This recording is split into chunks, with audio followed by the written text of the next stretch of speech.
Eu tenho aqui em mãos as 10 principais small caps para você investir em 2023. Quer ter acesso a esses nomes?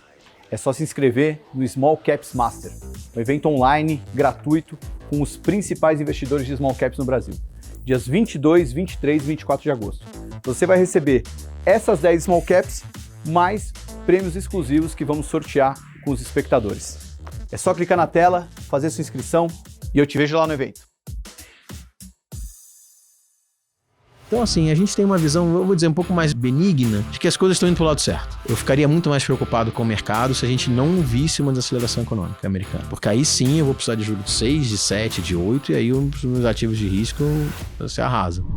O efeito dos juros é o principal fator que pode fazer com que a economia saia dos trilhos de alguma maneira. Há 2 anos e meio atrás, o Fed falava que só ia subir juros em 2024. E a gente está aqui em meados de 2023 com uma taxa de juros nominal e real que não é vista nos Estados Unidos desde a grande crise. A gente tinha uma visão para o início do segundo trimestre um pouco mais pessimista, um pouco mais desafiadora. Então a gente está colhendo os frutos de uma inflação corrente muito baixa. Então, somando-se todas essas coisas, criou-se um ambiente bastante positivo, um ambiente corrente, né, bastante positivo para os ativos no Brasil. Eu acho que a gente ainda vai viver um ambiente restritivo, de juros só menos restritivo. Então a gente também acha que aqui no Brasil também o mercado de trabalho está dando alguns sinais de arrefecimento, salários se moderando um pouco. Então a gente é mais otimista, mais nessa questão de juros, tá? Então a gente ainda tem aplicado assim, juros, tá? Normalmente quando eu faço alguma coisa com meus pares, me falam que você é muito otimista com o Brasil. Olá investidor, sejam todos muito bem-vindos a mais um episódio do Market Makers, o podcast, o canal sobre informações do mercado financeiro, sobre ações, sobre investimentos que mais cresce no Brasil, segundo a gente mesmo. Eu sou o Renato Santiago, um dos apresentadores e fundadores desse canal. Você deve estar percebendo aqui que hoje a mesa está diferente, né? O Thiago Salomão está aqui com a gente dessa vez. Bom, pessoal, hoje a gente está aqui para falar com 2 multimercados que estão indo muito bem esse ano para entender como é que tá a cabeça deles, né? 2023 está sendo um ano um pouco confuso, 2022 também foi um ano bastante confuso com tudo que aconteceu no Brasil, com um cenário global de guerra, enfim. Mas essas 2 casas que estão aqui hoje estão indo muito bem nesse ano e a gente resolveu perguntar para eles como é que tá a cabeça para o resto do ano, para o futuro e o que eles fizeram para ter resultados bons. Bom, quem tá aqui comigo na mesa é o André Raduan, da Genoa, que começou no Banco Modal em 98, passou a maior parte da sua carreira no Itaú, onde chegou em 2007, atuando na gestão de renda fixa e câmbio dos fundos Itaú Hedge e Itaú Hedge Plus. Em 2020, fundou a Genoa, junto ao Mariano Steinert e ao Emerson Codonho, que já tiveram aqui nessa mesa, né, do Market Makers. Ele é engenheiro de formação e mestre em economia pelo INSPER. Completando a mesa, está aqui o Mário Schausch, que é fundador da Neo Investimentos, responsável pelos books de juro local e offshore há cerca de 20 anos. Começou a carreira dele no ABN AMRO em 1996, passou pelo patrimônio, pelo Chase Manhattan e também é engenheiro, coisa muito pouco rara na Faria Lima. Bom, eu já fiz essa apresentação aqui, mas para o pessoal ir guardando a voz de vocês, principalmente quem está ouvindo, né? Queria que vocês se apresentassem. André, obrigado por ter vindo. Obrigado a você, Renato. Obrigado. Quem é o André no mercado financeiro? Rapidamente. Bom, você fez uma bela, acho que um bom resumo, né? Eu comecei a minha carreira no Banco Modal. Eu comecei minha carreira até fazendo renda variável. Migrei para fazer cupom cambial numa época que era o grande mercado brasileiro. Em 2007 vim para Itaú Asset, né? Para fazer a família, ajudar na gestão dos fundos da família Itaú Hedge Plus, Itaú Hedge. Fiquei lá eu conheci o Mariano e o Emerson, a gente ficou juntos lá por mais de 10 anos. E aí decidimos em 2020 a gente montar a Genoa, né? A gente fundar a Genoa. Então acabou de completar 3 anos de cota. E eu fico mais focado na parte de renda fixa, de juros, né? Juros e moedas, com foco um pouquinho mais em Brasil. Mariano olha um pouco mais a parte de Latam. A gente tem um fundo que é bem focado em uma estratégia macro, com foco bastante em emergentes, tá? A gente não costuma ter grandes operações em desenvolvidos. A gente acha que a nossa vantagem comparativa está nos mercados emergentes. A gente investe bastante em pesquisa macro, bastante em pesquisa quantitativa, com coleta de dados. E, graças a Deus, estamos tendo esse retorno muito bom aí. Legal. Eu não citei o retorno ainda, mas a Genoa esse ano está dando 10,73% ou 137% do CDI. E agora você tem que me explicar duas coisas já, rapidamente, para deixar o Mário se apresentar também. O que é cupom cambial? E por Já que falei Genoa? demais, né? Não, só que cupom cambial não é tão... Cupom cambial é quando você faz uma aplicação no Brasil e faz o hedge, né? Você compra dólar, né? O investidor estrangeiro entra aqui, compra um título público e ele quer deixar esse título rendendo em dólares, ele vai e compra o dólar futuro. E isso daí sobra uma taxa de juros, né? Implícita em dólares. Então é como se você estivesse vendo uma curva em dólares para o mercado brasileiro. E durante um período lá, acho que pré-Lula, era muito comum o Brasil tinha uma dívida muito grande denominada em dólar. Então a gente fazia realmente, era o grande mercado. Igual ao mercado hoje de juros, você tem a taxa de juros, 13,25, o mercado era igual, mas denominado em dólar. Então, se for hoje, por exemplo, o mercado que está 5, 6, vai caindo lá para frente em 4. Legal. E Genoa... E Genoa, na verdade, é aquela vela que vai na maioria dos veleiros, né? Uhum. Ela é a vela que vai na frente do veleiro. E ela, de certa forma, é a vela que você acaba ajudando a direcionar o veleiro. E ela, junto com outros componentes do veleiro, permite que você navegue meio contra ao vento, né? Então, é uma vela fundamental, é a vela que gira. Então, é a vela fundamental para dar direção e permitir também que, às vezes, mesmo quando o vento está contra, você consegue ir velejar para a direção que você quer. Legal, muito bem explicado. Tá vendo? No Market Makers também aprende sobre veleiro, sobre vela. Mário, muito obrigado por estar aqui com a gente também. Explica para a gente quem é o Mário no mercado financeiro, resumidamente. Antes de tudo, obrigado pelo convite também. Você fez aí o resumo, né? Sou engenheiro de formação, mas fiz toda a minha carreira na parte de gestão de fundos. Atuo na gestão de fundos desde 1998. Comecei num banco aqui no Brasil que chama Banco Patrimônio, que aí, através de uma série de movimentos de fusão, virou Chase Manhattan, o Chase e o JP Morgan se fundiram no mundo, fui para o JP. E em 2003, a área de gestão de recursos do JP foi vendida, né? No auge ali do receio com o primeiro governo do Lula. E eu e mais um grupo de 5 executivos ali do JP Morgan tomamos a decisão de abrir, né, o que hoje é muito comum, há 20 anos atrás era menos, né, acho que tem... Era tudo mato. Não, assim, eu lembro, sobrou a Gávea, né, o Luiz Fernando Figueiredo, né, também é da mesma época, então sim, mas são poucos, hoje é muito mais comum. Então em 2003 a gente abriu, né, uma gestora de recursos, abrimos com um hedge fund, né, que hoje se chama multimercado, acho que na época era hedge fund que se chamava, com a ideia de ser uma gestora multiproduto. Ao longo do tempo, a Neo Investimentos se tornou uma gestora multiproduto. Hoje a gente tem uma vertical de ações, tem uma vertical de private equity, né, e hoje eu sou responsável pela parte de multimercado, pelo nosso principal produto multimercado, e estou mais focado na gestão de renda fixa, de juros, de moedas. A gente olha, nosso carro-chefe é Brasil, né? Mas a gente opera também aí principalmente nos mercados desenvolvidos, tá? A gente atua aqui na América Latina, mas principalmente nos desenvolvidos.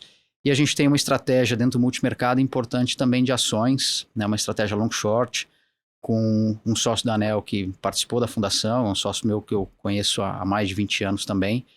De tal maneira que a gente tem um fundo, hoje o nosso multimercado, ele é conhecido no mercado por depender pouco de direção, né? Do mercado, tá melhor, tá pior, né? Por mais que a gente faça uma análise fundamentalista grande em todos os mercados que a gente atue, nossa principal fonte de retorno depende menos de direção de mercado, seja na parte de juros, seja na parte de moeda, seja na parte de ações. Legal. Bom, pessoal, vocês vão ver, a gente vai entrar bastante aqui nas teses de investimento deles, vamos falar bastante de juros, que felizmente, né, tá caindo no Brasil, mas antes eu queria fazer um convite para você que está assistindo a gente. Bom, agora que os juros estão começando a cair, a gente sabe que vai aparecer muita oportunidade para investimento na Bolsa, né? A maioria dessas oportunidades, geralmente elas estão naquelas ações que tem, que o mercado financeiro olha menos, que são justamente as small caps, as ações de menor capitalização de mercado. São ações que muitas vezes o pessoal que vem aqui não consegue nem olhar, né? Porque elas são pequenas, então não faz nem cosquinha ali na cota. Mas para quem é um investidor comum, como eu, como você, uma pessoa física, faz muito sentido prestar bastante atenção nas small caps. Então, aqui no Market Makers, nos dias 22, 23 e 24 de agosto, os maiores especialistas da Faria Lima nesse assunto de small caps vão falar onde eles estão enxergando as melhores oportunidades. Olha só quem vai estar aqui. Vai estar o Werner Roger da Trígono, Rodolfo Amstelden da Empíricos, Rafael Maia da Organon, Rafael Maisonave da Tarpon, Camilo Marco Antônio da Charles River, Gustavo Heilberg da Hicks, João Braga da Encore, César Paiva da Real Investor. Inscreva-se gratuitamente, você pode assistir as palestras de todas essas feras aí que entendem muito de small caps, que vão saber te dar um olhar do que pode ter de oportunidade aí na bolsa no futuro. E se você se inscrever, você pode concorrer a uma dessas latinhas aqui. Na verdade, é um pack dessa latinha, que é a Cervejuros, a cerveja que a gente fez para acompanhar a queda nos juros no Brasil. Não, aqui tá ao contrário para mim, mas essa aqui é que a gente está tomando agora a 13%, e aqui vai diminuindo até chegar nos 9%, se Deus quiser, né? Já vamos mandar estamos mandando ali pro Roberto Campos Neto, quem sabe ele toma e participa da brincadeira aqui com a gente. Você pode também tomar a sua Cervejuros aí no futuro, se inscrevendo no nosso evento, o Small Cap Masters, que é gratuito aqui no Market Makers. O link tá aqui em algum lugar para você se inscrever. Bom, pessoal, feito o merchan aí, eu queria, como eu disse, né, 2023 tá um ano um pouco confuso. Se esperava uma coisa do governo brasileiro, acabou vindo outra, né? Já temos até um arcabouço fiscal aí, num contexto que muita gente no mercado esperava um fim do Brasil aí com um governo muito gastão.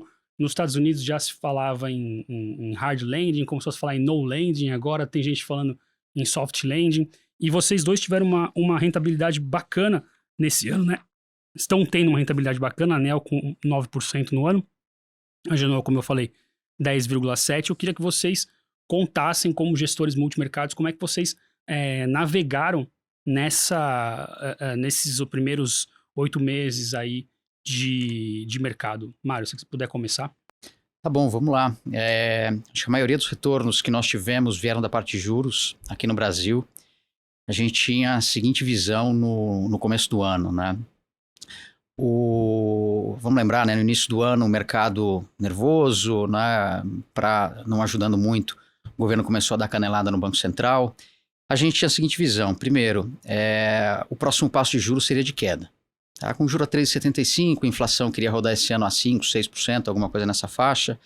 Um juro real na casa de 8% seria mais do que suficiente para seguir num movimento de desinflação. Então, o próximo passo seria para baixo. No início do ano, o mercado precificava aproximadamente uns 200 basis de queda. A taxa viria de 3,75 para 12, mais ou menos. E as taxas, né, a taxa mínima ficava ao redor de 12 e depois disso ela subia pouco. Ficava em 12,5, alguma coisa nessa faixa. O que a gente tinha na cabeça era que, primeiro, né, como eu falei, o próximo movimento ia ser de queda. Segundo, dada a magnitude dos juros que a gente tinha, o 3,75, quando tivesse o corte, né, o que estaria precificado seria muito maior do que os 200 basis points que estavam. Né? E um terceiro ponto para a gente, o mercado concentrava mais corte de juros em 2023. A gente achava que isso tinha espaço para ser mais longo no tempo, principalmente 2024. E depois que o governo começou a dar canelada, né, no Banco Central, ficou muito claro para a gente que as taxas mais longas não conseguiriam acompanhar uma precificação de queda que as taxas mais curtas teriam. Então, vamos dizer, a grande aposta que a gente fez foi no sentido de vender taxa no que eu vou chamar na parte mais intermediária da curva, janeiro 25, janeiro 26, alguma coisa nessa linha. E está tomando taxas na parte mais longa, janeiro, né, do 27, janeiro 29, 31 e assim por diante.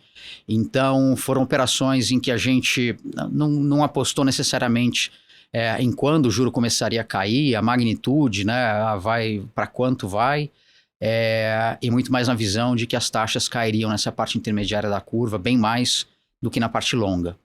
Quando o mercado começou a precificar um juro terminal ali por volta de 10%, a gente reduziu bastante as posições, né, acabou perdendo um pouco do movimento adicional que poderia ter pego se ficasse, né, o mercado precificando de juros até 9. Acho que esse foi o principal fonte de retorno que a gente teve lá fora, operando principalmente diferencial de juros. A gente teve muito pouco direcional esse semestre, porque a nossa visão, sim, era na verdade uma falta de visão, porque no primeiro semestre a inflação ainda deveria continuar alta nos Estados Unidos, então nos Estados Unidos e no mundo forçando taxa de juros para cima, e por outro lado a gente enxergava um processo de desinflação importante. Nos Estados Unidos veio de inflação de 6,5% mais ou menos nos últimos 2 anos, e vai cair para 3,5%, alguma coisa nessa linha.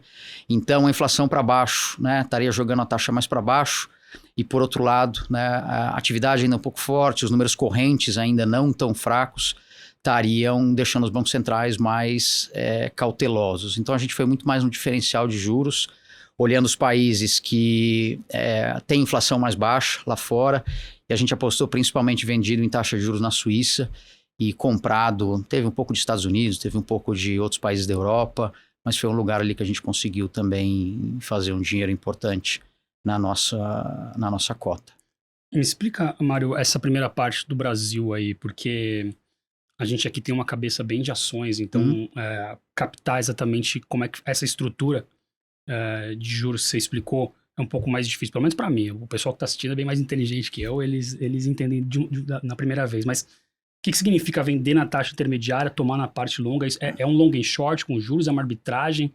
Como é que se compara isso no mundo das ações? É um long short, não é uma arbitragem, é um long short. Seria vendido, né? Você escolhe um trecho da curva para estar vendido, um determinado vencimento. Como eu falei, janeiro vendido 25. Aplicado ou tomado? Aplicado, apostando que a taxa vai cair, né? Num determinado vencimento, e apostar que a taxa não vai cair na mesma magnitude em um outro vencimento.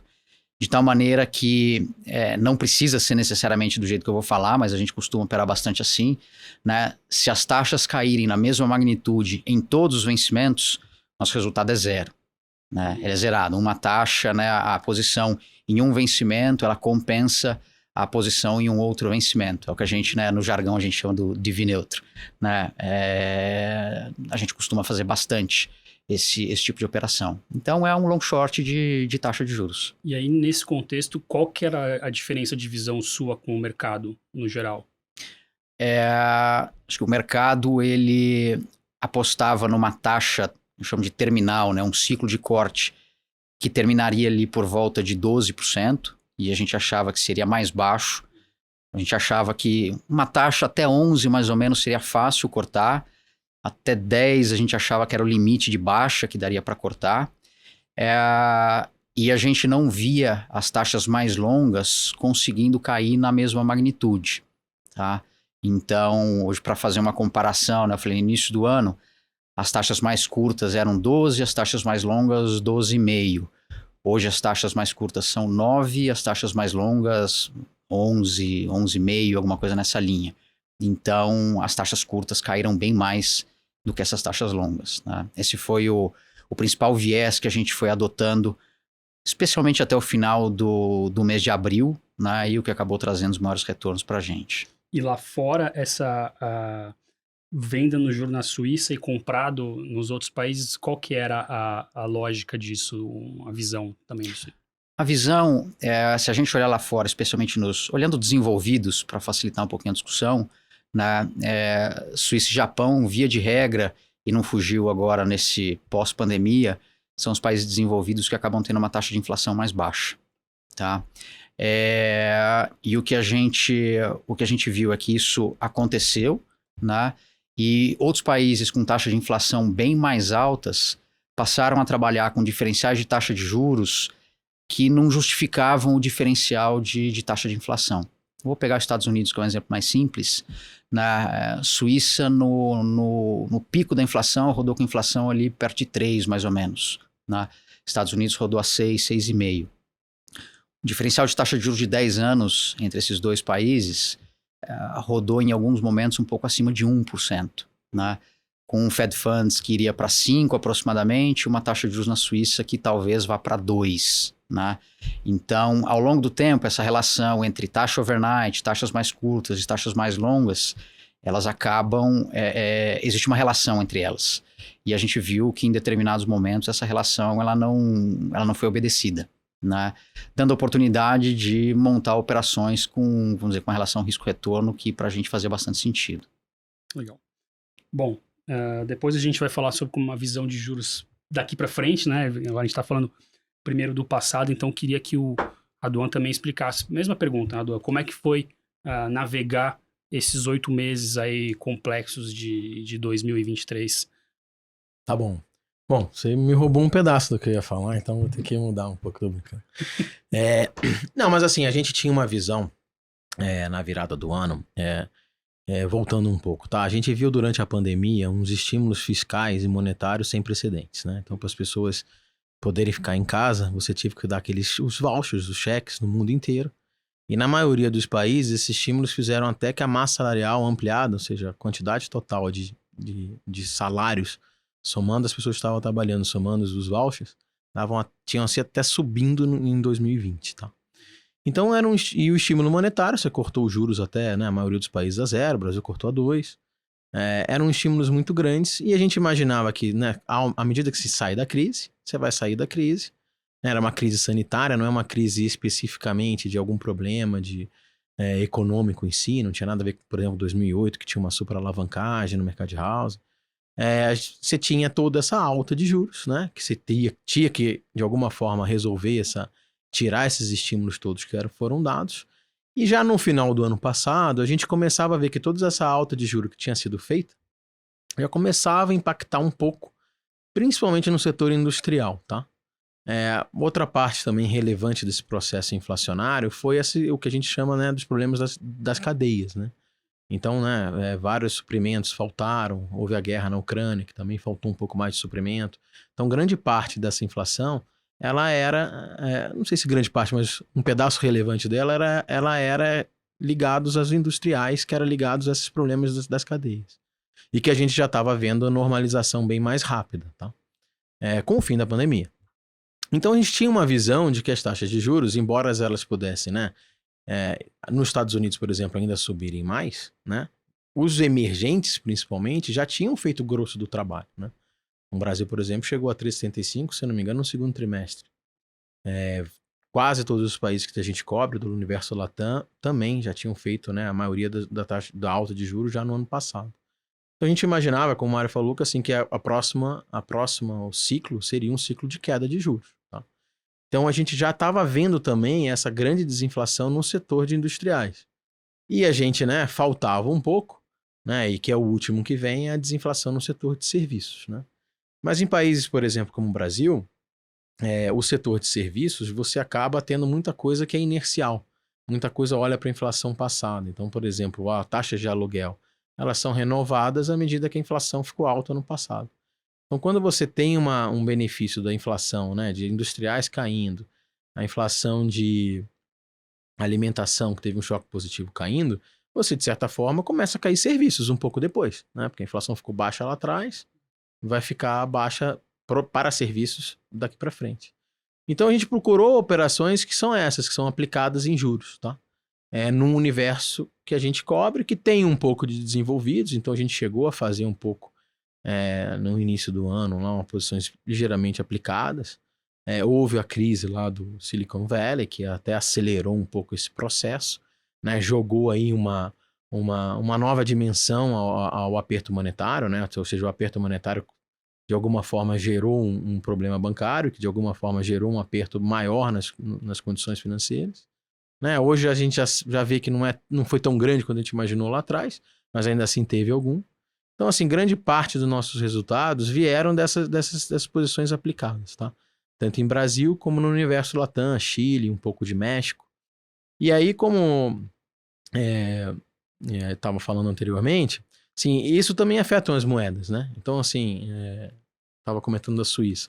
Mas, por exemplo, moedas que você tem uma taxa de juros muito elevadas, né, elas ficam atrativas. Né? O investidor estrangeiro vem para o Brasil, ele vem aplicar 3,75, né? Contra ele poderia aplicar, sei lá, 5 e pouco nos Estados Unidos. Então esse diferencial de juros acaba afetando bastante as moedas, né? Então parte também do nosso resultado veio também em plays de moedas, tá? Mas mais ou menos com a mesma lógica, tá? Países que a gente achava que iam cortar juros mais rápido, essa moeda fica menos atrativa, então ela se desvaloriza um pouco. Países, por exemplo, como o México, que a gente está vendo ainda uma economia super resiliente, está vendo ainda uma inflação persistente, acho que não vai ter corte de juros tão cedo, os juros reais ficam elevados, a moeda em geral aprecia. Então, basicamente, assim, dentro desse universo de juros e moedas, tentar capturar países que vão fazer um corte de juros mais rápido, e a gente captura tanto nos juros, né, como, né, na desvalorização dessa moeda, e o oposto nos países que vão cortar menos juros. Essa história de que a gente chama de play de curva, de ficar a parte curta, a parte longa, a gente também faz. Eu compararia um pouco, que é um pouco o nível de juros, você vai saber se vai cortar ou não, essa inclinação tem um pouco a ver com a velocidade. Então, se você vai fazer uns cortes muito fortes de juros, como o Chile, por exemplo, começou, é bom você ficar na parte curta da curva. Que você vai, né? É ela que vai performar melhor. Se você vai ter cortes lentos, é bom ficar um pouco mais na parte mais longa da curva. Então, a gente também teve algumas coisas, mas assim, o resultado maior veio realmente dessas posições aplicadas direcional. Me chamou a atenção que vocês dois tinham essa visão de que uma hora o juro vai ter que aumentar, né? Ou vai ter que diminuir de volta, né? Quer dizer, vou fazer a pergunta de novo. Vocês dois tinham essa visão do que iria acontecer com os juros, tendo em vista o que houve de estímulo, né? Mas na última grande crise no mundo de 2008, isso não rodou exatamente assim, né? Houve muito estímulo, mas a inflação não veio como se imaginava que poderia vir, né? E os juros também, o Banco Central dos Estados Unidos, principalmente o Fed, continuou segurando ali, né? Os estímulos. Por que dessa vez vocês achavam que ia ter que acontecer? Bom, assim, em 2008, o que aconteceu pré-2008? Aconteceu uma alavancagem excessiva, tanto de famílias quanto de empresas, né? Principalmente no mercado de housing, mas também em outros mercados, né? Na hora que tem esse furo da bolha, vamos assim chamar, né? Essa crise que era de housing contamina o setor bancário, e na hora que você contamina o setor bancário, aí você tem uma crise muito aguda, né? Porque aí os bancos param de emprestar, né? Uma economia capitalista é muito movida a crédito. Então, se os bancos começam a parar de emprestar, a economia afunda muito rápido. Mas ela veio de um problema que era um excesso lá atrás, tá? E aí, né, houve todo um rearranjo regulatório para que esses bancos não fizessem os mesmos excessos, né? Então, durante esse reajuste regulatório, os bancos foram ficando restritos, né? Então, assim, os bancos eles não conseguiram voltar a emprestar como eles faziam pré-2008. E mesmo as famílias, né, que tiveram grande parte do seu ativo, era a família americana, grande parte do ativo está em housing, elas sofreram poupança, elas perderam riqueza. Tá? Então, é um processo que demora muito tempo para você reconstruir. Né? Você tem que reconstruir a poupança, reconstruir a riqueza, porque você tem fundamentalmente um problema econômico por baixo, né? Que foi um excesso de alavancagem. E aí nós passamos anos e anos desalavancando. Anos e anos os bancos emprestando um pouquinho menos, para fazer essa desalavancagem. Muito tem a ver com as questões da regulação. A regulação foi apertada. Já dessa vez, os Estados Unidos o mundo não tinha um grande problema de alavancagem, não tinha um grande imbalance.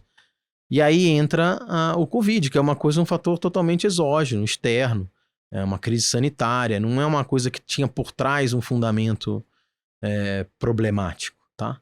E aí, quando se jogou todos esses estímulos, a gente olhava e falou, bom, na hora que terminar essa crise sanitária, e aí ela até deu mais susto, né? Primeira onda, segunda onda, a gente passou um tempo aí virando mais especialista em vírus do que economia. Mas assim, na hora que sair, esses estímulos vão ter que ser retirados. E na maioria desses países, né, Estados Unidos inclusive, o estímulo foi tão grande que ele gerou poupança para as famílias. E ele gerou poupança para as empresas, que de certa forma desalavancou as empresas. As empresas pré-pagaram dívidas, utilizaram aquele momento para pré-pagar suas dívidas. Então você ia terminar a pandemia com as empresas saudáveis, pouco alavancadas, com pouca dívida, as famílias saudáveis, com pouca dívida também. E aí ia ter que ter, assim, para você não gerar inflação, você não vai conseguir, você vai gerar inflação. Então, quem que tem que fazer o trabalho seria os bancos centrais, né? Os bancos centrais têm que começar a tirar esse estímulo e reverter, pelo contrário, chegar a fazer, né? Fazer a restrição monetária. E também essa questão fiscal, em muitos países, você demorou para tirar, tá? O Brasil foi um que continuou dando estímulo fiscal até agora. Tá dando estímulo fiscal, inclusive, esse ano. E aí tem N motivos, tem a ver com, né, os países democráticos têm eleições no meio, etc. Mas, assim, a história mostra que, assim, o estímulo fiscal demora para sair. E aí o Banco Central tinha que ser mais rápido ainda. Ele que tem que pisar no freio para frear a economia e desinflacionar. Então a gente tinha essa visão assim, vai ter que subir juros, vai ter que subir juros, vai ter que subir juros rápido. Mas os emergentes já estavam começando, tinham feito esse trabalho, já estavam começando a colher os benefícios dessa queda de inflação. Então a gente via, não, bom, agora a gente já está no momento que você vai parar de subir juros e eventualmente lá na frente cair. Tá? Então assim, a diferença é que assim, em 2008 a gente tinha um problema porque a gente tinha que curar econômico. O outro era uma questão exógena da pandemia. À medida que a pandemia passasse, estava tudo bem. Bom, já concluímos aqui que esses primeiros meses de 2023, o play de juros aí foi o principal carro-chefe para ambas as performances, mas também tivemos aí resultado vindo da renda variável, né? Agora eu queria saber então de vocês, daqui para frente, né? Como é que vocês estão enxergando o mercado, o Brasil e as coisas das quais dependem o mercado, né? Como vocês mesmos falaram, o ano começou com umas caneladas do governo, mas agora a gente já tem uma reforma tributária aprovada na Câmara, já temos um arcabouço fiscal aí também encaminhado. Em termos de Brasil, como é que está a visão de vocês pro ano e pro próximo ano? O que vocês estão esperando? Mário. E vamos lá. Acho que a gente tinha uma visão pro início do segundo trimestre, uma visão um pouco mais pessimista, um pouco mais desafiadora, tá? E eu vou frisar um pouco mais porque essa visão ela não mudou.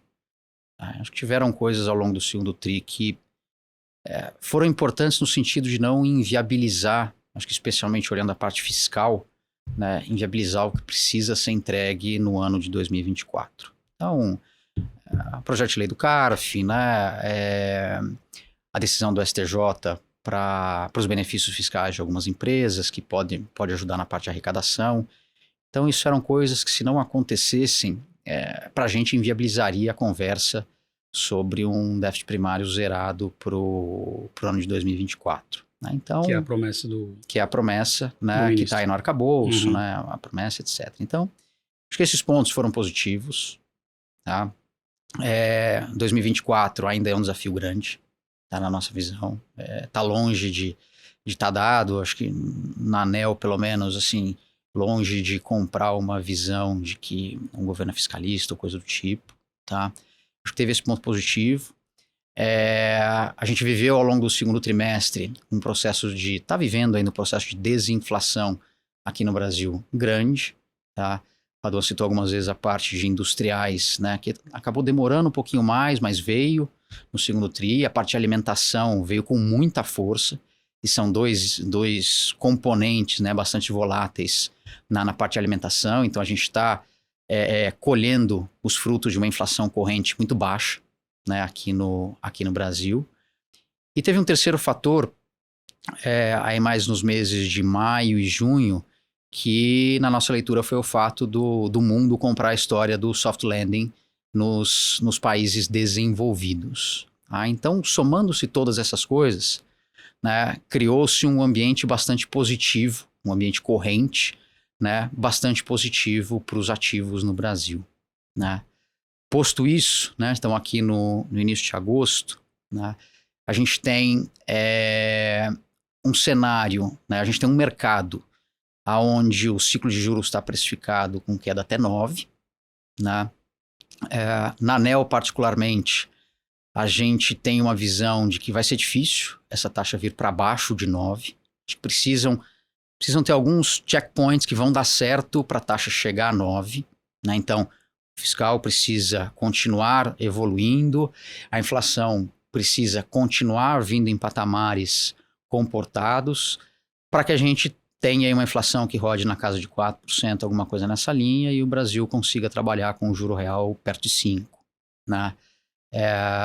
Então esse juro por volta de 9, acho que para a gente agora precisa de um esforço muito grande, bastante coisa dar certa para que ele venha para baixo de 9, né? Com um desafio grande para ser entregue aí na parte fiscal para que 2024 realmente se aproxime desse objetivo de um superávit primário, né? O superávit déficit zero, tanto fez, tanto faz, né? Zero, que a gente fique empatado, né, antes de pagar juros. Então, todas essas coisas colocam no nosso cenário um ambiente que é desafiador, tá? Não é um ambiente simples, não é um ambiente fácil, e um ambiente onde, diferente do que era final do primeiro tri, tinha muito prêmio, muita gordura no mercado, hoje a gente acha que tem muito menos, tá? Então, hoje especificamente, a gente está mais tateando, né? Não tem nenhuma grande posição estrutural, nenhuma grande visão estrutural, tá? Seja para Brasil ou seja, né, lá para fora, tá? Porque o cenário para a gente tem muita coisa colocada no preço e um cenário que tem potencial para volatilidade bem grande. Isso quer dizer que tem dinheiro em caixa ou quer dizer que tem apostas assim, nos meus termos, não investimentos de mais curto prazo? O que isso quer dizer? Isso quer dizer menos apostas. Né? No multimercado o dinheiro normalmente vai estar em caixa, né? Ou ele pode estar em caixa porque qualquer instrumento que a gente use, provavelmente a gente vai encontrar um derivativo para não precisar usar o caixa, né? Então o dinheiro está rodando a CDI, né? Está rodando a CDI. Mas os gestores, né, precisam não só pagar a taxa de administração, mas gerar a performance que é esperada pelos clientes. Mas o resultado disso tudo, pelo menos na nossa carteira hoje, são posições menores, em tamanho menor do que nós costumamos carregar. Essa é a consequência hoje. Assim, no nosso fundo, não faz sentido para a gente falar num parâmetro de alocação, né? Eu vou usar uma métrica que não é a métrica que a gente usa para limitar tamanho, mas que a gente usa para acompanhar o tamanho das posições, que é volatilidade, né? Quanto que a cota espera-se que ela oscile. No nosso fundo menos alavancado, que roda em torno aí de 5% de volatilidade, que é isso que é isso que você citou, 5% de volatilidade, alguma coisa na faixa de 0,30%, 0,35% ao dia, tá? Para cima ou para baixo. Hoje ele está rodando com em torno de metade desses números. Tá? Então as posições, elas, né, para simplificar bastante, elas estão com um tamanho que é metade do que elas deveriam ser para a gente conseguir trazer os retornos que a gente se propõe a trazer. Então, levando em conta aquela máxima assim, que a alocação é a melhor opinião, né? Vocês estão tateando assim, o que vai acontecer, né? Sim, a gente está tateando.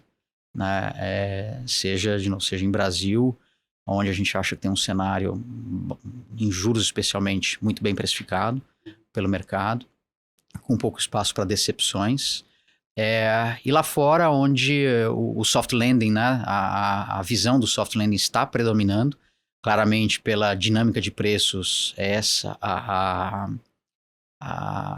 o conceito que está prevalecendo, né? Mas a gente tem uma visão diferente. A gente não quer apostar num soft landing, né? A gente tem uma visão que, segundo semestre, virada do ano, alguma coisa nessa linha, a chance dos juros mais altos, né? Estamos falando de 500 basis points de alta de juros nos Estados Unidos em 18 meses, depois de 15 anos sem viver esse tipo de movimento. Nossa visão é de que a possibilidade disso gerar algum efeito colateral na economia importante, ela é o nosso cenário base. O soft landing, só para a gente ficar todo mundo na mesma página, é aquela ideia de que a inflação vai ser resolvida nos Estados Unidos sem uma recessão. Ou com uma recessão muito branda, né? De tal maneira que o preço, especialmente dos ativos de risco, né, não sejam impactados. Uhum. Acho que esse é o conceito que está por trás do soft landing. E você acha que não é possível isso acontecer? A gente acha que a probabilidade disso acontecer é bem baixa. Por quê? Já que você entrou nos Estados Unidos, vamos entrar também. Depois o Raduan fala de Brasil e Estados Unidos. Sim, por mais que a gente não tenha tanto domínio quanto a gente tem em Brasil nos setores específicos, né, quando a economia se acostumou, né, depois de uma década e meia, a operar, né, com juros reais baixos, zerados ou negativos, e em 18 meses você passa a ter juros reais na faixa de 2, 2,5, eventualmente 3, né? A chance de algum setor da economia estar um pouco mais alavancado, estar despreparado para essa taxa de juros real é grande, né? Isso pode trazer efeito. Acho que esse é o principal. Se eu fosse poder resumir, o efeito dos juros é o principal fator que pode fazer com que a economia saia dos trilhos de alguma maneira. Uma economia que, também como o Raduan falou, pode até não ter excessos evidentes, como era no ano de 2007, 2008, mas em 2007, 2008 existiu uma década para a economia chegar naquele ponto, né? Os Estados Unidos começou a subir juros em 2002, 2003, não vou lembrar exatamente, subia 0,25 por trimestre, né? Então houve um tempo para a economia se adaptar a essa situação como um todo, né? E até gerar a própria bolha de imóveis. Nesse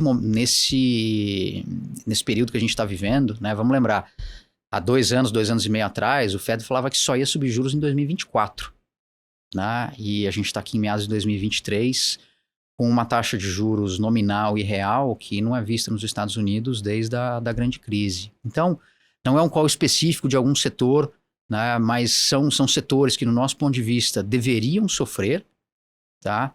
Que não estão evidenciando isso nos preços, e alguns indicadores que a gente começa a olhar, vou pegar talvez o mais amplo de todos, indicador de concessão de crédito, né? O mercado de crédito nos Estados Unidos ele começa a ficar um pouco mais receoso na concessão de crédito do que ele estava há algum tempo atrás.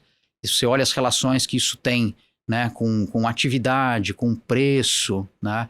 Isso indica que a possibilidade de uma contração da atividade existe, né? Quando a gente olha a parte industrial no mundo, né, os PMIs industriais, o mundo vive hoje uma recessão na parte industrial, né? Todos os PMIs, ou a grande maioria, ali abaixo de 50. Então, por mais que existam setores da economia que apresentem hoje dados assim, muito mais positivos do que certamente se imaginavam com juros aí na faixa de 5, 5,5 nos Estados Unidos, especialmente a parte de emprego, né, empregos, salários, né, todo o resto da economia, aos poucos vem mostrando os efeitos que a alta de taxa de juros pode ter. E a gente acha que isso com o tempo vai se tornar mais forte, né, e em algum momento vai trazer impacto para o preço dos ativos. Legal.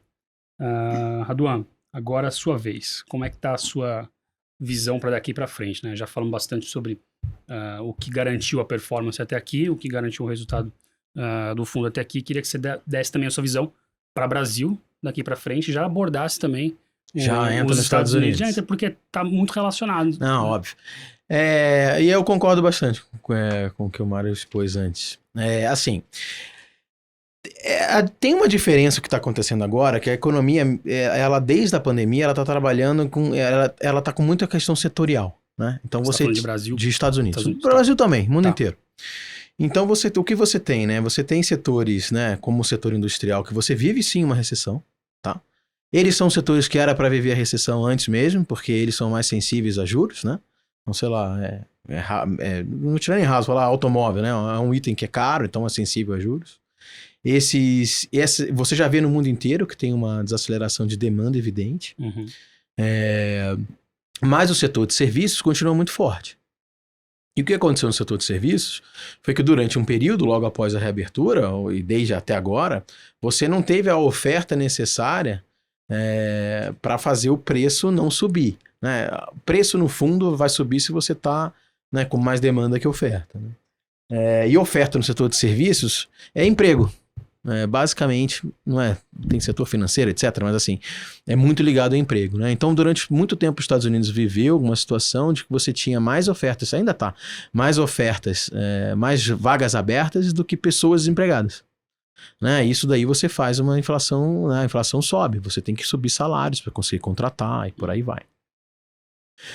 Mas a gente acha que assim, grande parte do que está acontecendo com a economia agora é reflexo dessas condições, desses imbalances, né?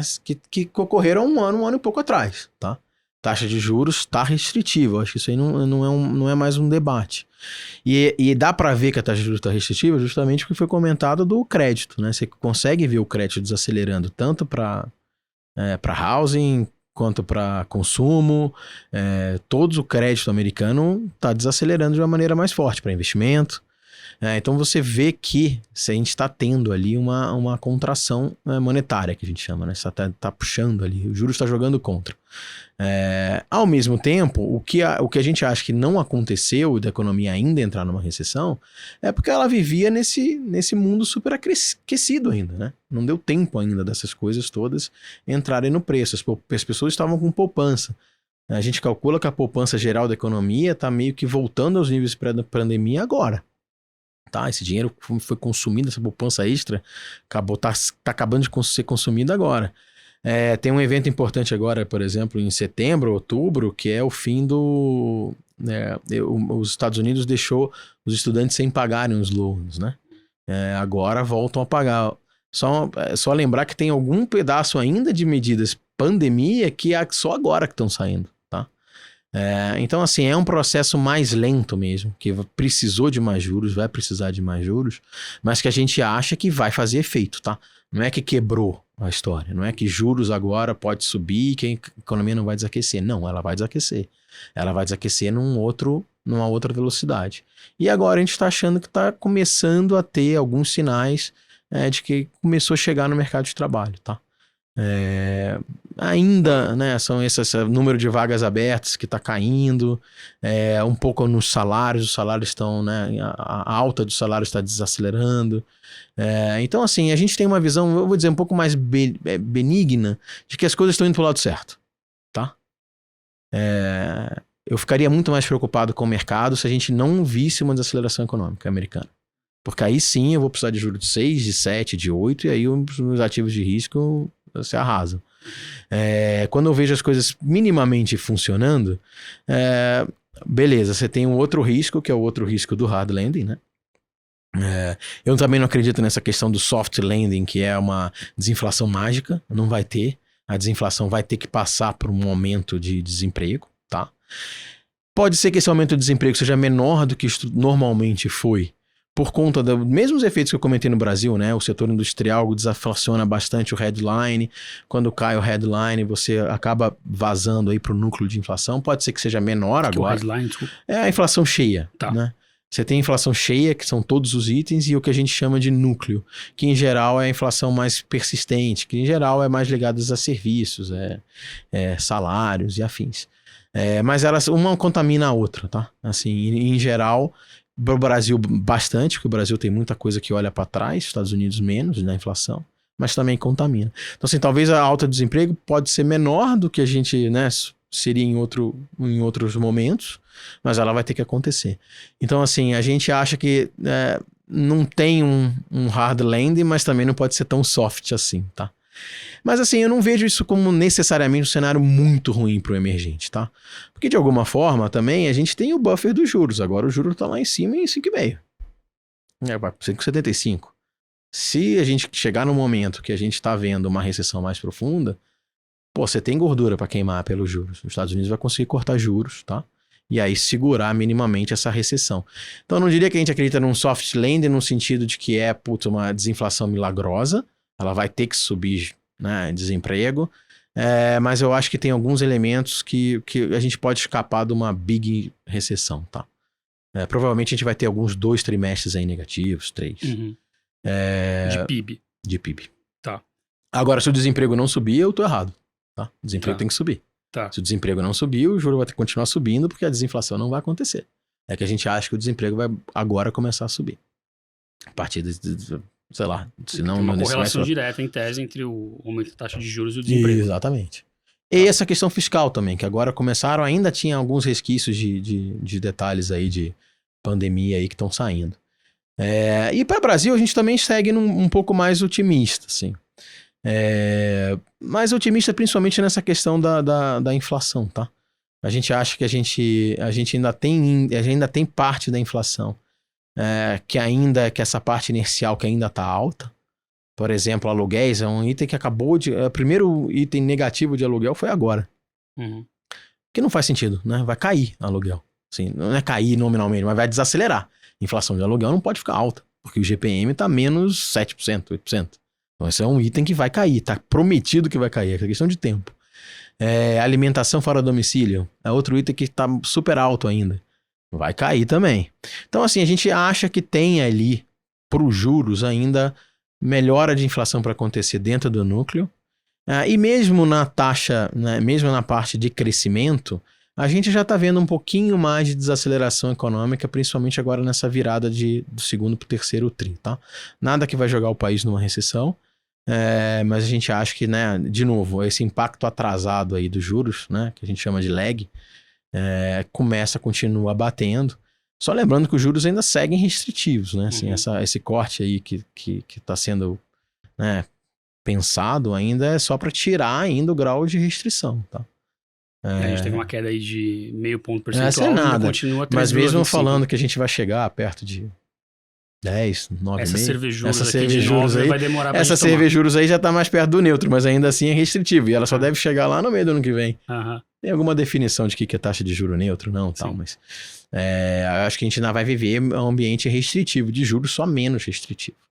Então a gente também acha que aqui no Brasil também o mercado de trabalho está dando alguns sinais de arrefecimento, salários se moderando um pouco. Então a gente é mais otimista, mais nessa questão de juros, tá? Então a gente ainda tem aplicados em juros, tá? Tá. Aplicado em juros quer dizer que vocês estão apostando na queda de juros. Queda de juros, tá? A gente sempre tem que fazer essa... isso aí. Porque eu, pelo menos, não consigo decorar, mas enfim. E em relação a essas questões de governo que o Mário falou, como é que você está vendo isso? Você acredita num superávit ou num resultado zero para o governo ano que vem? Não. Você vê isso acontecer?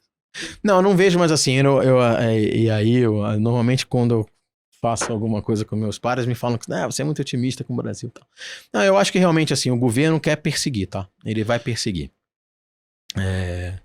Eu acho que ele quer entregar o déficit zero por N motivos, tá? Mas, entre outras coisas, é porque eu acho que há uma crença que isso melhora o ambiente econômico, assim. Eu só acho que do jeito que o arcabouço foi feito, e que não é de longe de estar horroroso o arcabouço, mas ele ele tem uma oscilação pequena nos gastos. É uma banda que não é muito ampla, é uma banda estreita. Então quase todo o ajuste para fazer o superávit vem de aumento de receita. E aí quando você precisa aumentar a receita num país que já a taxa, né, o nível de impostos, né, sobre o PIB é super elevado, é difícil. Então você vê aí toda uma agenda, vamos taxar JCP, vamos taxar fundo, e você tem que ficar nesse ambiente quase que o tempo todo para conseguir chegar nesse zero. Você precisa quase que passar quase todas essas medidas, tá?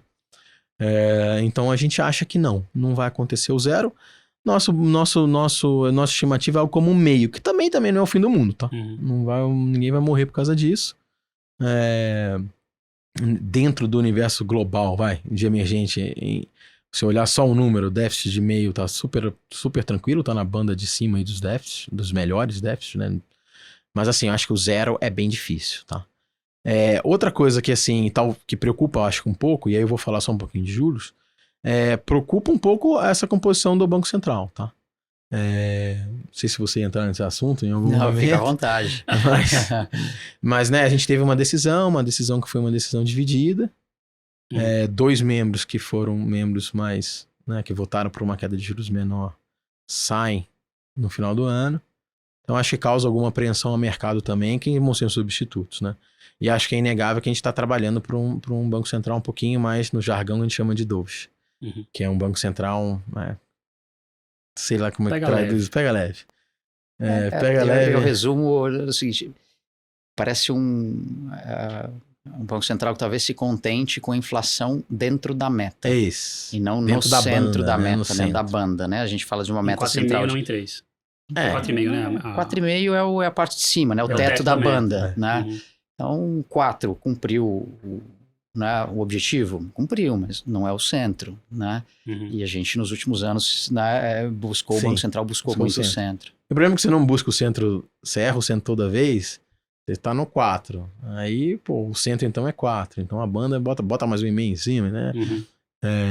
Então, assim, essas duas preocupações, essa preocupação quando você falou de governo, eu não tenho tanto no fiscal, tá? Eu acho que não bate o zero, porque eu acho que a gente não vai conseguir fazer todas as medidas arrecadatórias que a gente vai precisar. Mas a gente tá indo na direção. Uhum.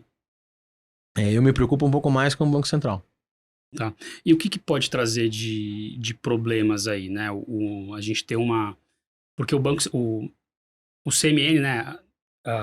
A Tebet e o Haddad tiveram aquela reunião e eles não mudaram a meta de inflação, mantiveram os 3%. Era uma coisa que deu uma gritaria aí antes, né? Tinha Pois é, um ruído à toa também. Exato, Né? tinha muito medo de que isso pudesse, né, acontecer, mas eles mantiveram. Mas se você colocar um pessoal mais leve, que pega mais leve, ou dovish no Banco Central, a gente pode ter como se fosse essa meta alterada de uma forma indireta ali, ou de uma forma sem dizer, sem declarar, não declarar. Ou mesmo aumenta os riscos de você ter algum surto inflacionário que vai ser pouco combatido.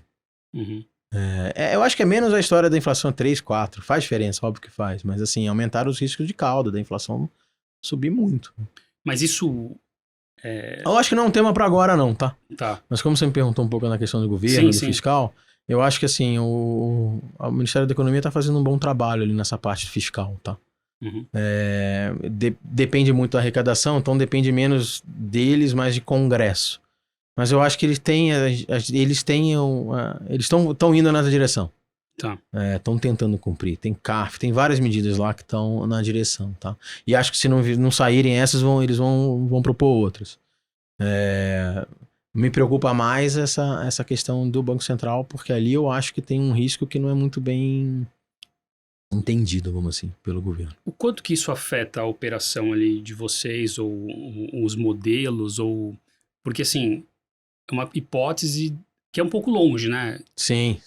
Lá no final do ano, quando se trocar 2 conselheiros, pode vir se tornar um banco central mais dovish. Por outro lado, eu falando, já tô pensando, puta, não é tão longe assim, não é tão distante assim. Mas pode estar aí no nosso radar no começo do ano que vem. O quanto que isso afeta o modelo de vocês, o jeito que vocês trabalham? Afeta, eu acho que depois eu vou até deixar você complementar, mas afeta um pouco nessa questão da onde você tá na curva, entendeu? Uhum. Se você tem, de novo, tem a ver com ritmo. Se o Banco Central vai ser um cara que vai reagir rápido, vai cortar juros rápido, você quer estar na parte curta, não quer estar na parte longa. Uhum.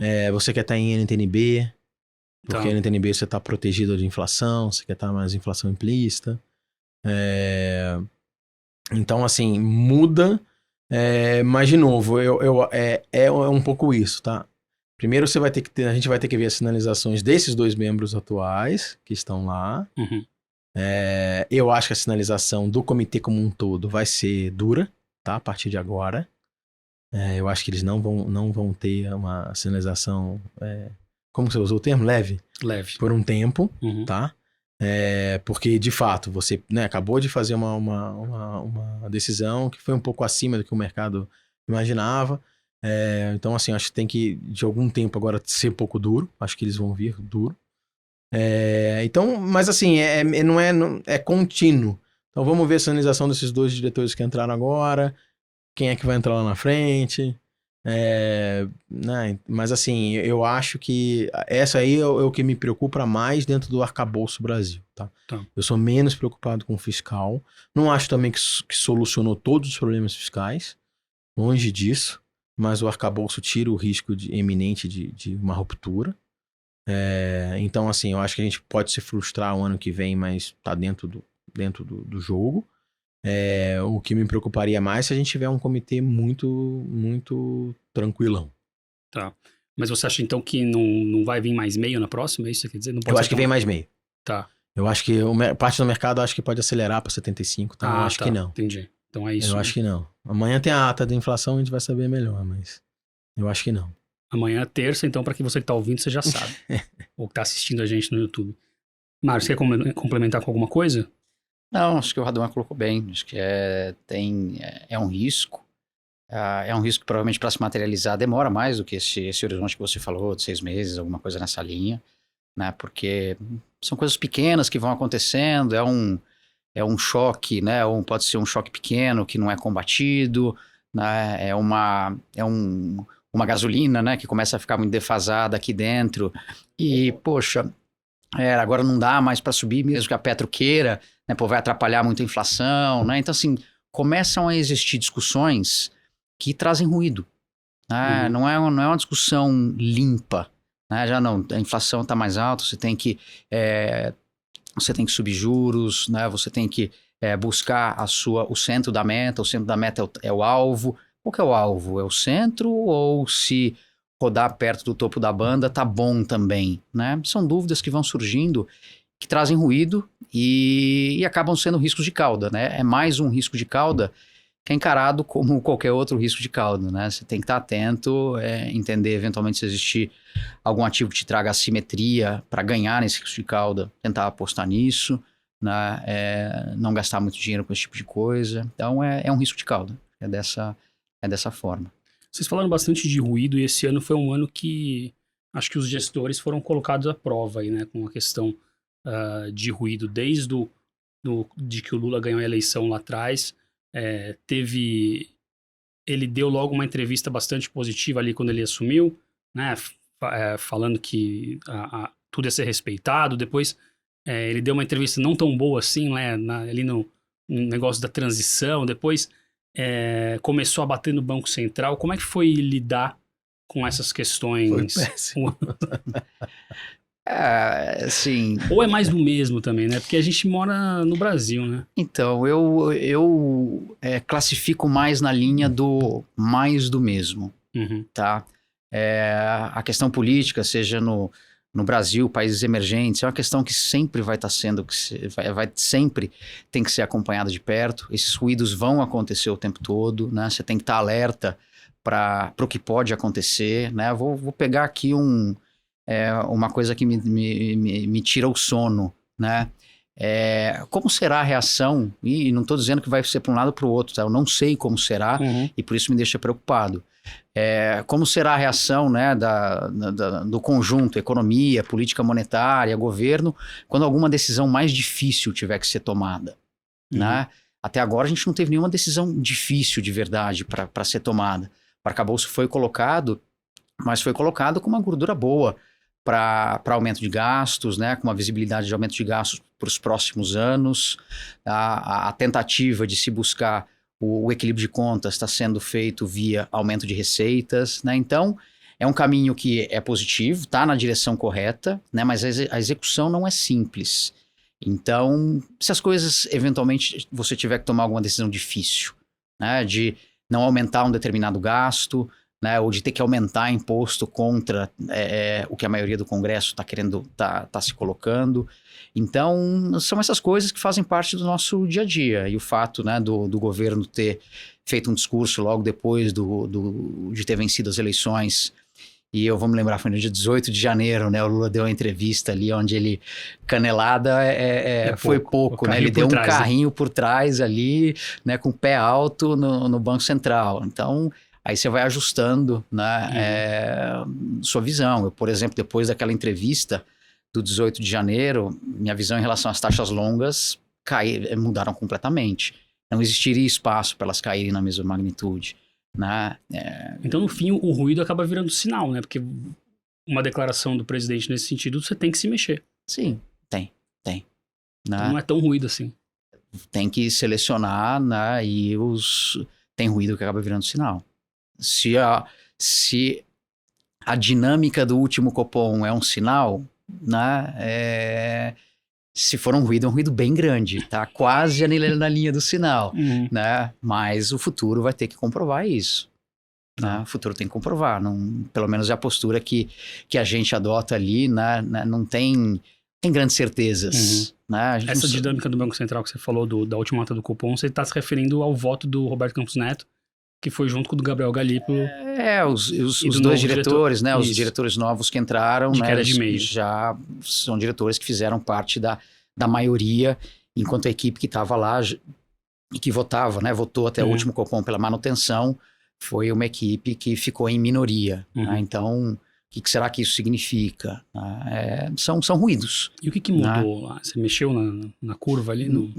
Não, nada muito claro Uhum. de mudança, mas os riscos, né? O risco de cauda para um cenário inflacionário maior, né? No futuro, bem no futuro, a gente não está falando nada de curto prazo, né? São riscos que cresceram. Entendi.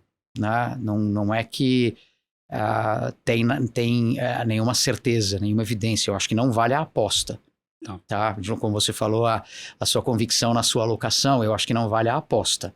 Né? Porque amanhã pode vir uma ata, né? Onde a situação seja mais bem descrita. Mas, né, os ruídos eles vão se somando. Adão, e você, como é que foi Pô, foi tenso. passar esse ano aí? Não, assim, eu acho que tem uma parte que é normal do Brasil. A gente tinha no governo Bolsonaro também vários ruídos desse. Conta Petro, então, acho que perdi a conta. Dessa vez, assim, eu acho que houve uma diferença, porque também é a primeira vez que a gente tem um BC com independência.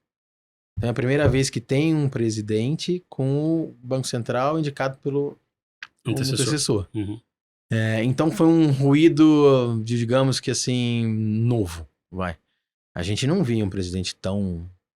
Eu acho que não tinha, mesmo quando na época lá Lula e Meirelles, assim, você via críticas meio tangenciais, assim. Não vinham do presidente contra o presidente da República contra o presidente do Banco Central. Então, isso aí foi uma certa novidade. Acho que, de certa forma, também foi um aprendizado para todo mundo, né? O mercado também se acostumou, vamos assim dizer. E assim, de fato, assim, recentemente eu acho que diminuiu bem o nível de ruído, né? Não sei se... Porque os juros estão caindo. Uhum. Se o juro cair, talvez sobe de novo. Mas pelo menos eu acho que assim, o mercado já se acostumou, tá? Então. E assim, e acho que nenhum desses momentos também foi, né, chegou-se a imaginar que ia ter voltar atrás da independência, tá? O Brasil acho que fez lá, eu tenho checks and balances, vamos assim dizer, o Congresso acho que não toparia uma coisa dessa como por nada. Caberia ao Senado decidir Caberia ao Roberto Senado. Neto. Eu acho que nessa aventura a gente não vai, não. Que seria bem ruim. Mas assim, é isso aí. Nós temos que, assim, eu acho que agora, a partir de agora, a gente está tendo um Banco Central que vai ter mais decisões divididas, né? Assim, as próprias comunicações do Banco Central, a gente já vê que, né, os diretores têm mais liberdade para dar a sua própria opinião. A gente vai conviver, eu acho, com mais ruído, com mais divergência entre opiniões, tá? E de novo, tá? Eu acho que é meio cedo também pra gente botar ali label e botar que A ou B tá errado ou tá certo. Uhum. Mas assim, realmente a gente vai ter que ir aprendendo pra ver qual é a cabeça de cada um.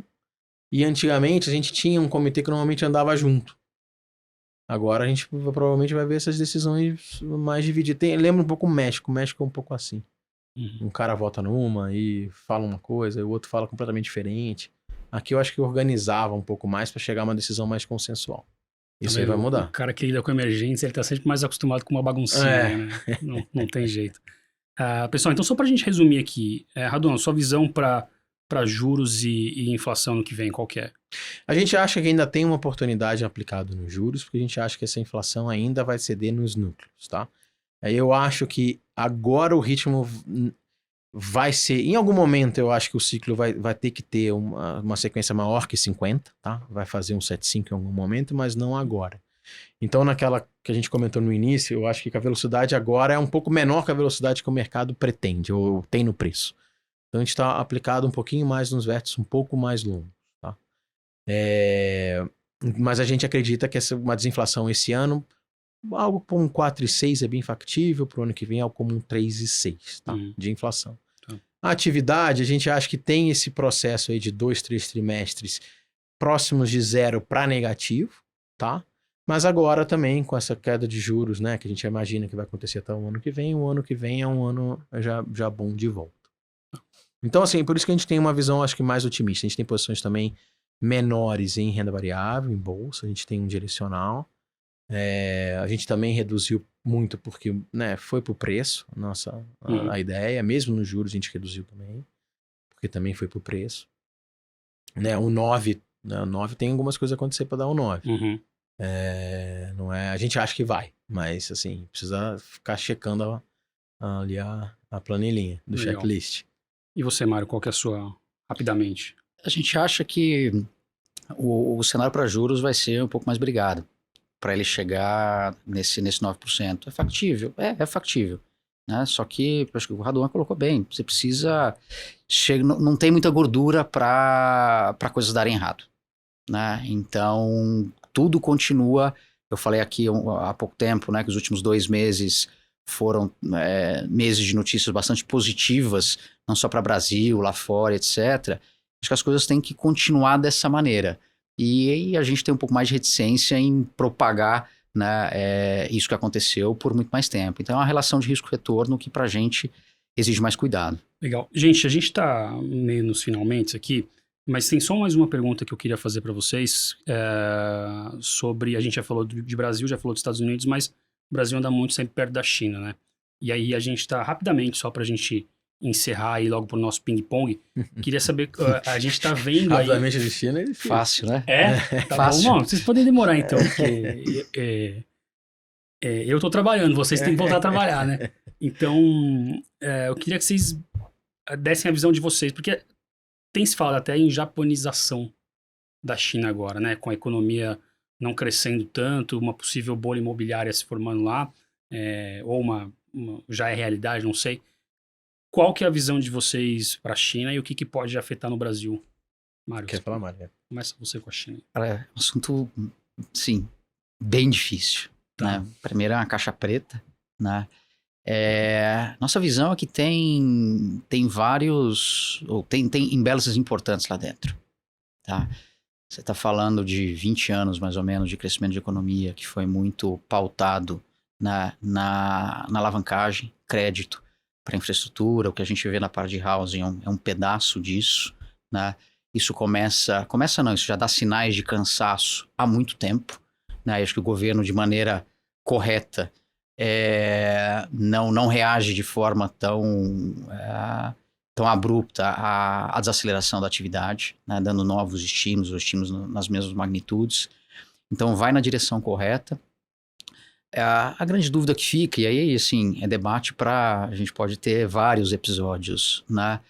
Se realmente eles vão conseguir fazer um pouso, né? Um landing de uma maneira organizada ou não, né? Tem aspectos que indicam que não conseguirão. A história, né, diz que é muito difícil fazer isso, né?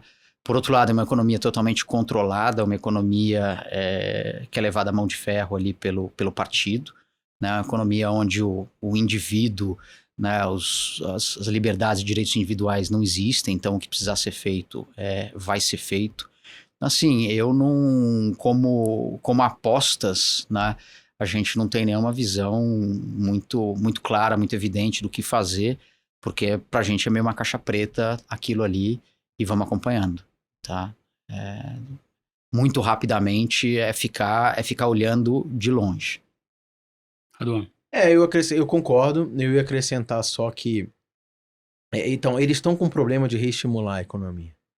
Porque os estímulos tradicionais que eles faziam geraram essa que você comentou anterior, bolhas diversas, ou excesso de alavancagem, não sei se bolha, mas excesso de alavancagem, que agora também dá alavancagem de novo pro cara que ainda tá alavancado, eles diminuíram a margem de manobra.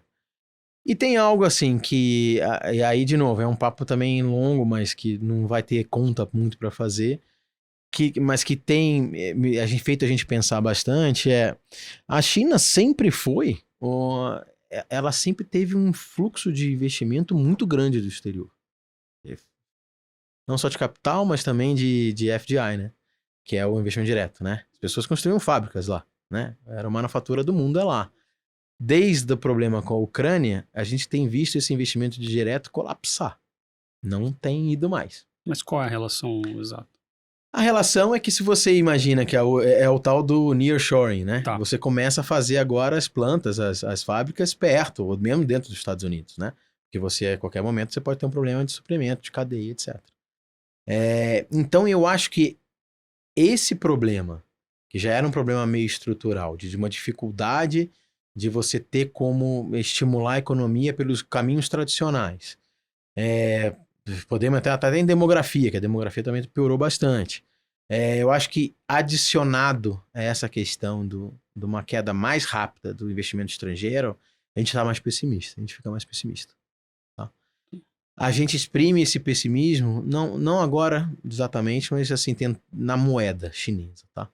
Achando que assim, a moeda chinesa vai ter que de alguma forma desvalorizar para compensar essa falta de investimento estrangeiro. Tá? Então, não sei se você falou de japonização, tem algumas similaridades, mas eu tô mais preocupado agora com essa mudança, que eu imaginava que ia ser uma mudança bem mais lenta, né, do nearshoring, etc. Nas contas, no balanço de pagamento chinês, tem uma queda bem grande de investimento direto, bem rápido.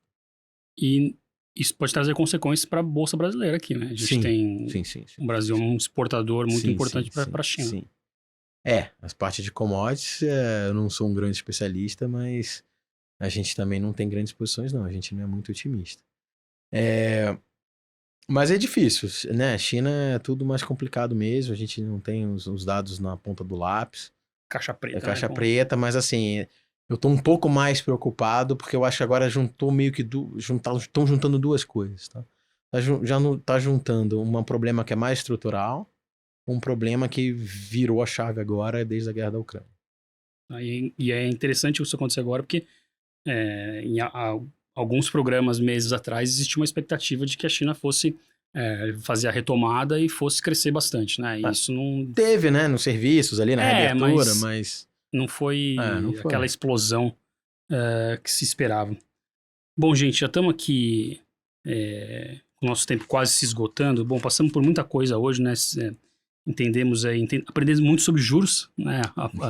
Acho que você que está assistindo a gente também aprendeu bastante sobre como se faz esse tipo de investimento. Passamos sobre a economia brasileira, americana, falamos de soft landing, falamos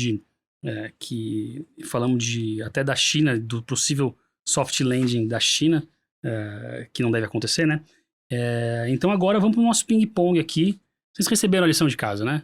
Recebemos. Dos livros e da música para indicar. Então, sem mais delongas, vamos começar aqui. A ideia é que cada um de vocês indique um livro que tem a ver com o mercado financeiro, com economia e finanças, ou um livro de tema livre, e um livro para não ler, ou um livro para morrer antes de ler. Esse aí é difícil, viu? Esse é o que eu fiquei pensando. Mas você consegue chegar em alguma coisa. Se não tiver, também não tem problema. Mas vamos lá, Mário. Para você primeiro, então, um livro de finanças, de mercado, de economia. Tem um livro de mercado que eu sempre que eu tenho algum podcast, eu recomendo. Ele é um livro do início dos anos 2000, mais ou menos. É um livro que fala sobre bolhas.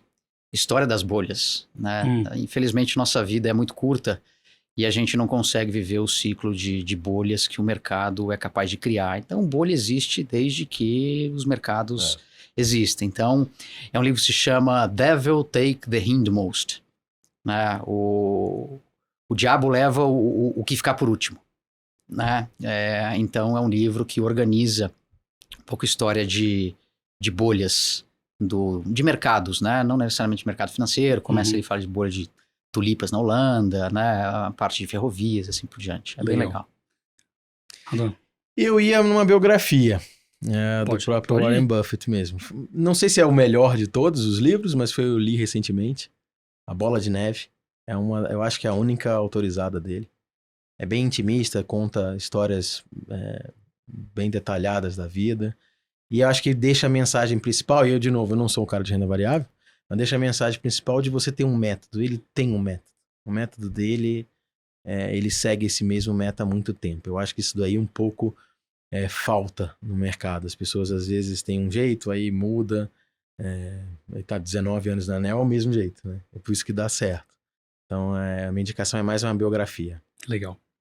Mário, um livro de tema livre... O tema livre eu tenho vários, mas eu vou falar um em homenagem a Genoa, né? O pessoal lá deve gostar do mar. E é um livro que eu acabei de deixar faz uns dias na cabeceira do meu filho. É um livro chamado Endurance. Né? O Endurance conta a história, né, de um pesquisador, né, de um aventureiro inglês, né, Ernest Shackleton, que no início, né, do século XX juntou um grupo para atravessar a Antártida a pé, Antes de começar a travessia, congelou tudo, o navio foi esmagado e eles tiveram que arrumar um jeito de sobreviver. Não vou lembrar exatamente quantas pessoas eram, 20, alguma coisa nessa linha. Mas eles contam toda a saga pós-naufrágio e todos sobreviveram. Né? O que para a época... Né? Não para época, para hoje, para um acidente desse, né? Todos sobreviveram, então se fala ali um pouco, né, sobre a liderança do Shackleton na equipe como um todo. Eu gosto bastante dessa parte de exploração marítima, etc. Então é uma que eu deixo. Eu vou pegar. Vocês velejam lá? Sou o Lucas Cachapuz Velejo. Ah, tá. Que é o de renda variável. Imagino que tenha sido ideia dele o nome. Não foi. Não foi? Não foi. Tá bom. Mas ele participou. Legal. Ele aprovou. Tema livre, um livro. O meu tangencia um pouco o mercado, é O Andar do Bêbado, que é um livro... Ele fala um pouco de estatística, mas basicamente o que ele quer, o por trás, é que assim, o ser humano, a gente lida muito mal com as coisas randômicas. Tá? A gente aprende por tentativa e erro, então coisas que são randômicas a gente não consegue, de fato... analisar e entender. E eu acho que assim, muito do nosso trabalho tem um randômico. Então, assim, eu acho que é um livro que é legal para você entender, não só que assim, você tem que obviamente se preparar, mas que dentro do universo, do mundo, a gente vive em coisas randômicas. Quem é o autor? Modilo Leonard. Peraí, se quiser eu te falo certinho. Tá bom já. É um russo. Russo? Ele é russo-americano. Mas... Andar do Bêbado. Um livro para não ler, um livro que você desrecomenda, Mário. Sim, eu acho difícil. Eu lembro, assim, livros que eu parei de ler, né? Eu gosto muito de biografia, eu não gosto de ficção, eu gosto muito de biografia. Eu lembro, por exemplo, a biografia da Hillary Clinton, eu comecei a ler, cara, eu parei. Não interessou, não trouxe nada demais. Eu pego outras que eu li recentemente, completamente diferentes, né? Eu peguei a biografia do Mandela pra ler. Cara, assim, o cara realmente é fantástico. Essa eu gostei. Né? É fantástico, é fantástico. É outro completamente patamar. Diferente, é outro patamar. A história é diferente, o conteúdo é diferente, né? Então, esse é um livro que eu lembro que da Clinton eu parei pela metade, porque não trouxe nada. Não acrescenta. Né? Biografias, normalmente se aprende, eu pelo menos aprendo bastante com biografias, trouxe Nesse nada. caso. Eu fiquei pensando, eu vou falar genericamente, esses livros que falam que você vai ficar rico em 6 meses, emagrecer em 30 dias, promessas milagrosas em livro, não existe, foge. Mas eu realmente não consegui, fiquei pensando num livro que eu detestei e não achei, não. Acontece, é um livro, a vida é muito curta para ler livro ruim, né? Então, às vezes tem gente que consegue fugir. Não, mas foge desses daí. Tá. E esses daí tem vários, né? Esses são bem comuns. Autoajuda milagrosa é o que não falta. Autoajuda milagrosa, por fora. Geralmente estão naquela prateleira dos mais vendidos, né? Isso aí. Exatamente. Mário, agora uma música. E por que da música pra gente colocar na nossa playlist da Faria Lima? Cara, na playlist da Faria Lima, uma música pra eu recomendar é What a Wonderful World, na versão do Ramones. Olha só, isso é bom, né? Acho que What a Wonderful World é uma baita música, né? Uma baita música.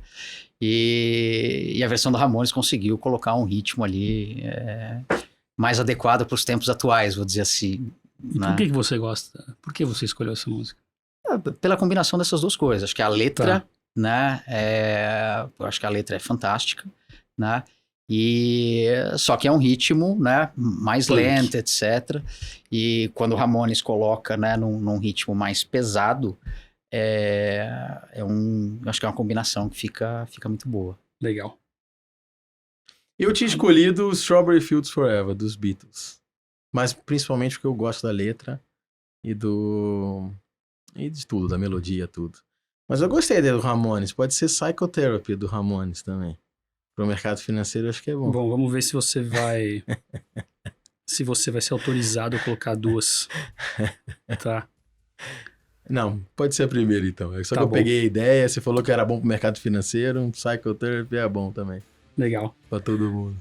Bom, pessoal, nosso tempo está esgotado. Queria muito agradecer aos dois por estarem aqui, Mário Schausch e André Raduan, da Neo Investimentos e da Genoa.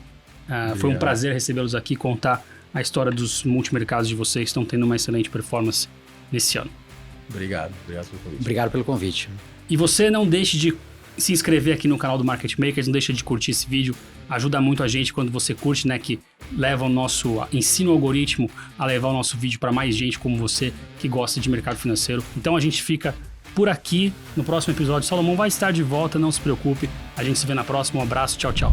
O Market Makers é um podcast no qual convidados debatem sobre teses de investimentos e macroeconomia. As teses e assuntos debatidos têm como objetivo único fomentar a educação financeira por meio do compartilhamento de opiniões e experiências de especialistas da área. Por isso, não devem ser encarados como recomendação de investimentos aos seus ouvintes. Para receber recomendações oficiais dos nossos analistas, acesse a comunidade Market Makers, que é o canal onde disponibilizamos relatórios de análise e nossa carteira recomendada de ações. Clica no link que está na descrição desse episódio para saber como participar.